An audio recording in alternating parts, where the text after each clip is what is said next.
আজকের ভিডিওতে আমি কথা বলবো ভিভোর মিড বাজেটের একটি স্মার্টফোনকে নিয়ে। ফোনটির নাম হলো ভিভো V29e। এই ফোনটি আগস্টের 28 তারিখে লঞ্চ হবে ইন্ডিয়াতে। তো লঞ্চের পূর্বে এই ফোনের ফুল স্পেক্স এবং লাইভ ইমেজ অফিসিয়ালি রিভিল করা হয়েছে। আর এই ফোনের স্পেশালিটি হচ্ছে কালার চেঞ্জিং টেকনোলজি।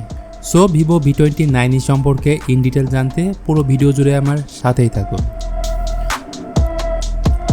প্রথমেই ডিজাইনে বললে রুবি ডায়মন্ড কাট আর্টিস্টিক ডিজাইনের সাথে এর ব্যাক প্যানেলে ব্যবহার করা হয়েছে পলিকার্বনেট প্লাস্টিক বডি।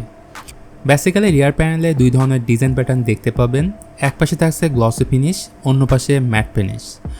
ফোনটিকে থিকনেস করা হয়েছে 7.6 মিলিমিটার এবং ওজন প্রায় 180 গ্রামের মতো। কালার ভেরিয়েন্ট থাকছে দুইটি, রেড এবং ব্লু। সো খুবই হালকা slim lightweight phone Vivo V29e। Are amazing feature থাকছে এই ফোনে, সেটা হলো কালার চেঞ্জিং ব্যাক প্যানেল। মানে রোদের আলোয় ফোনটি নিয়ে গেলে রেড থেকে ব্ল্যাক কালার ধারণ করবে, যেটা দেখতে পাচ্ছেন। ডিসপ্লের দিকে আসলে এটি সিমেট্রিক্যাল ডিসপ্লে। এর স্ক্রিন সাইজ হচ্ছে 6.78 ইঞ্চির FHD plus 120 হার্জের 3D curve AMOLED display. HDR10+ support এবং 1300 নিটস পিক ব্রাইটনেস থাকছে। আর অ্যামোলেড প্যানেল থাকা এতে অবশ্যই থাকবে in display fingerprint sensor. Most probably এই ডিসপ্লেতে থাকবে Corning gorilla glass 5 protection. Vivo V29e ফোনে ব্যবহার করা হবে কোয়ালকম স্ন্যাপড্রাগন 695, যেটি 6 ন্যানোমিটার আর্কিটেকচারে বিল্ড করা অক্টোকোর প্রসেসর। এই ফোন আসবে দুটি ভেরিয়েন্টের সাথে, 8GB 128GB এবং 12GB 256GB।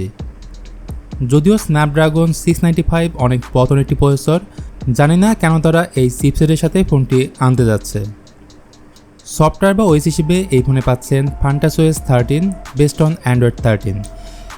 গেমিংয়ের ক্ষেত্রে এতে গেম মোড থাকছে, যারা গেমার আছেন তাদের কাজে লাগবে।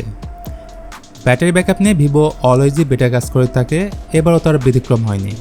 ভিভোর এই ফোনে থাকছে 4800 mAh ব্যাটারি এবং 80 ওয়াট সুপার ফাস্ট চার্জার। আর এই চার্জার দিয়ে ফোনটিকে ফুল চার্জ করতে প্রায় 1 ঘন্টার মতো সময় লাগবে।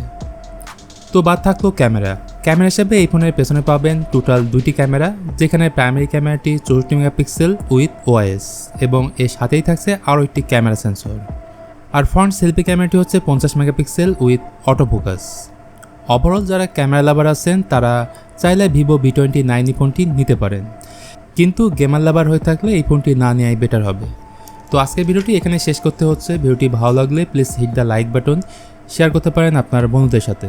তো আজকের মতো আমি মিথুন এখানে বিদায় নিচ্ছি। সবাই ভালো থাকবেন।